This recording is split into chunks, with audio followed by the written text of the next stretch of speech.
আসসালামু আলাইকুম বন্ধুরা। ঈদ 2024 উপলক্ষে প্রকাশিত হয়েছে দারুণ একটি নতুন নাটক কি মনের বয়স 16। এই নাটকে অভিনয় করেছেন আমাদের সবার প্রিয় অভিনেতা মোশাররফ করিম এবং জনপ্রিয় অভিনেত্রী হিম। নাটকের নাম শুনেই বোঝা যায়, বয়স বাড়লেও মনটা কিন্তু 16 বছরের মতোই তরুণ থাকতে পারে। এই গল্পে সেই বিষয়টাই খুব সুন্দরভাবে তুলে ধরা হয়েছে।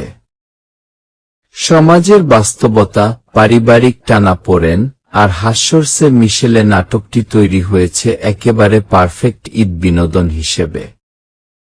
মোশাররফ করিম বরাবরের মতোই তার স্বাভাবিক কমেডি টাইমিং দিয়ে দর্শকদের হাসিয়েছেন, আবার কিছু জায়গায় আবেগ দিয়েও মন ছুঁয়ে গেছেন।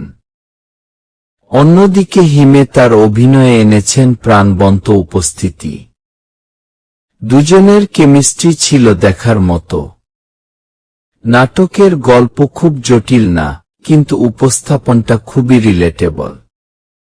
বিশেষ করে যারা মনে করেন বয়সের সাথে সাথে জীবন থেকে আনন্দ হারিয়ে যায়, তাদের জন্য এই নাটক একটা সুন্দর মেসেজ দেয়।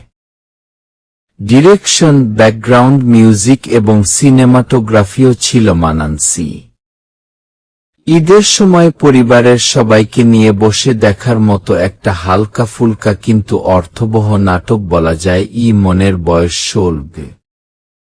সব মিলিয়ে যদি রেটিং দিতে হয়, আমি ব্যক্তিগতভাবে এই নাটককে দেব 8 আউট অফ 10। আপনি কি নাটকটি দেখেছেন? আপনার কাছে কেমন লেগেছে কমেন্টে জানাতে ভুলবেন না। ভিডিওটি ভালো লাগলে লাইক দিন, শেয়ার করুন এবং আমাদের চ্যানেল সাবস্ক্রাইব করে সাথে থাকুন। আল্লাহ হাফেজ।